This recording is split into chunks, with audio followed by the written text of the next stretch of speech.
So there's a thing called the Pygmalion effect. You've probably heard of this. As you treat human beings, so they will begin to act.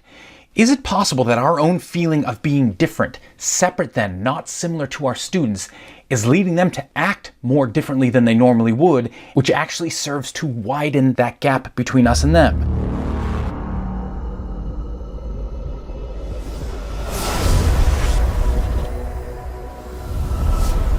Hello everybody, and welcome to this week's From Theory to Practice, where I take a look at the research so you don't have to.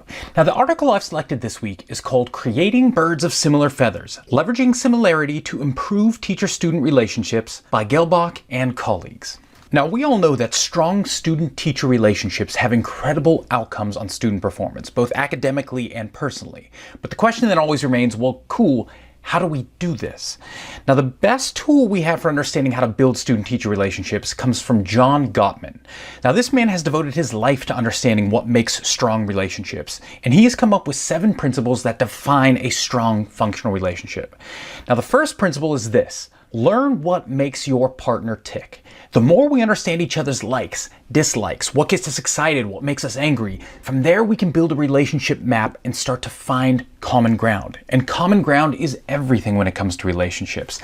The motto is likeness begets liking. The more similar we feel, the more inclined we are to appreciate, respect, and like one another.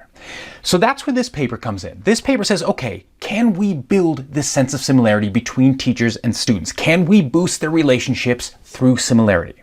So what they did is they've got a group of predominantly underserved students, so a group of Black and Latino students from a school with over 80% white and Asian teachers. And they had these students fill out a 28-question getting to know you survey. So questions like, what's your favorite sport? Do you speak any foreign languages? What would you do if you had a free day off? They then asked the predominantly white and Asian teachers to fill out the same questionnaire, and then they brought the two together. The students got a list of 5 things they share in common with their teachers, and the teachers got a list of 5 things they share in common with each of their students. And they wanted to see, once we recognize this similarity, what impact will that have on relationships and academic performance?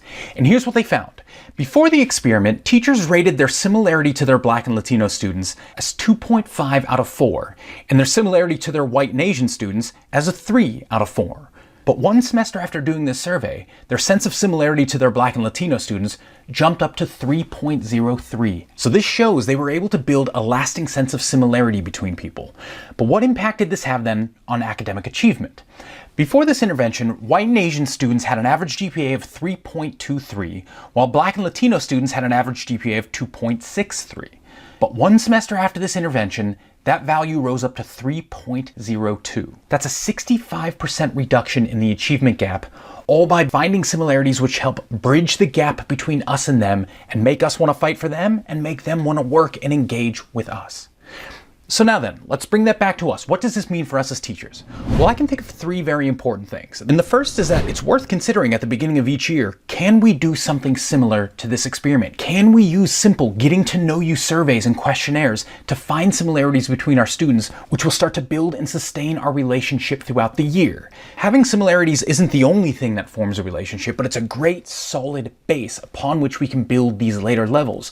So can we take a page right out of these researchers' book and just do a 5-10-minute questionnaire, share our similarities, and start to get to know our students earlier on that level?